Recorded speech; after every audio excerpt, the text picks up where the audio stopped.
Po normal, është një lloj emocioni i veçantë që ndoshta nuk përshkruhet. Edhe unë gjatë kohës luftës kam qenë i ri edhe ndoshta nuk më mujt me kontribu në atë mënyrën si duhet që kanë kontribu shumë familje tjera. Edhe tash e ndjej një farë obligimi ose një dobësi që nuk ka mujt diçka ta rres në forma të tjera, edhe në këtë formë po mundohem kështu. Është një lloj i veçantë edhe në këtë ditë feste kisha dashur edhe t'ja uroj 28 nëntorit gjithë kombit shqiptar, ditëlindjen e komendantit legjendar Adem Jashari, po ashtu edhe lavdi për çdo dëshmor që ka rënë në troje shqiptare për lirinë dhe pavarësinë e vendit tonë.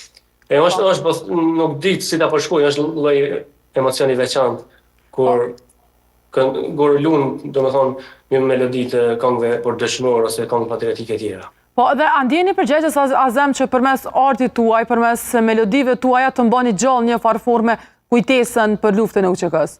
Normal, çdo artist ose në çdo fushë secili kena një lloj obligimi. Edhe unë besoj që çdo artist e ka obligim ta ruaj pa edhe traditën tonë, po edhe të ruaj vlerat tona, kulturën tonë, po edhe kudo që t'jemi, ta tregojmë atë vlerën tonë, ta tregojmë kulturën tonë, gjërat më të mira që i kemi si vend, si